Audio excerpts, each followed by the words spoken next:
नमस्कार, क्रांतिकारी संकेत में आपका स्वागत है। छत्तीसगढ़ और अपनी लोकल की खबरों से अपडेट रहने के लिए हमारे चैनल को सब्सक्राइब करना ना भूलें।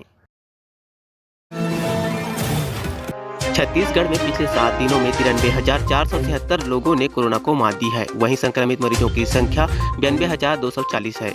इनमें से 6,721 मरीज अस्पतालों व कोविड केयर सेंटर में हैं और 86,755 होम आइसोलेशन में स्वस्थ हुए हैं, जिसके हिसाब से रिकवरी दर 101% रही है।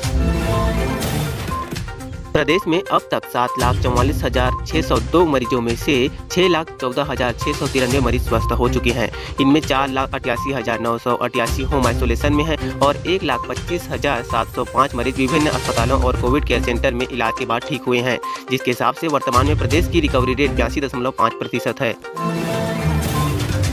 भूपेश का छत्तीसगढ़ जैसा जादू नहीं चला। असम में चुनाव प्रभारी भूपेश बघेल ने 36 विधानसभा क्षेत्रों में की थी जनसभाएं और रोड शो। 11 सीटों पर ही कांग्रेस आगे।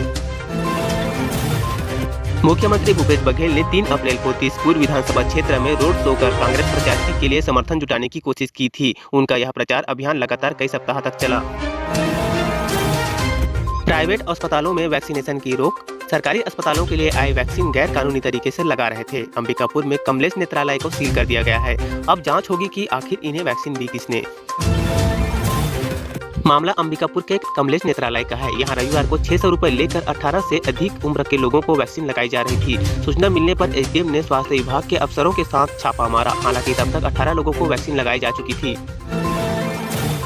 भारतीय जैन संगठन राजनांदगांव का स्मार्ट गर्ल वर्चुअल वर्कशॉप शुरू हुआ, जिसमें राजनांदगांव इकाई के तत्वाधान में ऑनलाइन मोड का प्रारंभ हुआ है, जहां 14 से 18 वर्ष की लड़कियों के लिए प्रतिदिन 2 घंटे की वर्कशॉप आयोजित की जाएगी। राज्य सरकार के निर्णय अनुसार रविवार को 18+ के लोगों को वैक्सीन लगाने की प्रक्रिया नगर में शुरू किया गया। डोंगरगांव में अभियान के पहले ही दिन वैक्सीनेशन अभियान की हवा निकलती दिखी, जहां 100 लोगों के लक्ष्य के मुकाबले मात्र 10 लोग ही वैक्सीनेशन के लिए पहुंचे थे। तस्वीर राजनांदगांव कोविड सेंटर में हितेश राम बढ़े की है। इनके कारनामे इन दिनों सुर्खियों में बने हुए हैं। जहां आम दिनों में ये सेना के लिए युवाओं को दौड़ की ट्रेनिंग देते हैं, वहीं महामारी के समय अब ये मरीजों की सेवा कर रहे हैं। विवश और बीमार परिजन ने जब पिता का अंतिम संस्कार नहीं कर पाए तो वार्ड नंबर 45 के पार्षद गगन आइस ने हालात को देखते हुए उनके पिता के दाह संस्कार का जिम्मा उठाया। जिले में अंत्योदय के 281 हितग्राहियों को लगी वैक्सीन। राजनांदगांव में सबसे अधिक 67 लोग पहुंचे जागरूक करने। रविवार को शहर के सेंटरों में सुबह से ही लोग उत्साह के साथ पहुंचते रहे। जिले में 3 डिग्री तक गिरा मौसम का तापमान। चक्रवाती सिस्टम सक्रिय, बारिश के बाद खुला मौसम, तापमान 39 डिग्री। कोरोना का तांडव अब सलाखों के पीछे भी जा पहुंचा है। खैरागढ़ में संक्रमित बंदी की बिगड़ी हालत, इलाज के दौरान हो गई मौत। अब तक 45 कैदी पॉजिटिव पाए गए हैं। बजरंगपुर नवागांव में तहसीलदार ने ताबीज देकर बिना डिग्री के इलाज कर रहे झोलाछाप डॉक्टर को दबोचा है, जो कोरोना काल में मरीजों की मजबूरी का फायदा उठाकर उनका इलाज कर रहे थे। एसडीएम ने क्लिनिक को भी सील कर दिया है।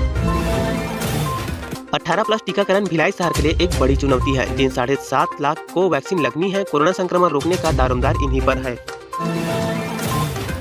बढ़ते कोरोना मामले को देखते हुए दुर्ग प्रशासन सख्त हो गई। अब बिना मास्क घूमने वालों पर सीसीटीवी कैमरे से रखी जाएगी नजर। 53 कैमरों को अलग अलग जगहों पर लगाया गया है।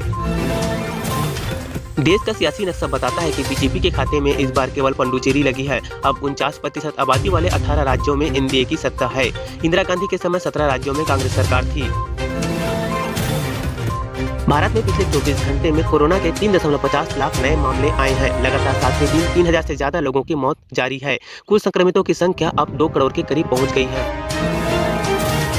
देश में कंप्लीट लॉकडाउन की मांग रखी गई है। कोविड टास्क फोर्स ने कहा कि संक्रमण की चेन तोड़ने के लिए कम से कम 15 दिन का लॉकडाउन जरूरी है, जिसके बाद आज सरकार फैसला ले सकती है। भारतीय वायुसेना के C-17 एयरक्राफ्ट ने 4 क्रायोजेनिक ऑक्सीजन टैंकर जर्मनी से एयरलिफ्ट कर हिडन एयरबेस पर पहुंचाया है। इसके अलावा 450 ऑक्सीजन सिलेंडर की ब्रिटेन से एयरलिफ्ट कर चेन्नई एयरबेस पर लाया गया है। बता दें, यूएस ने 1,25,000 रेमडेसिविर इंजेक्शन की मदद की है।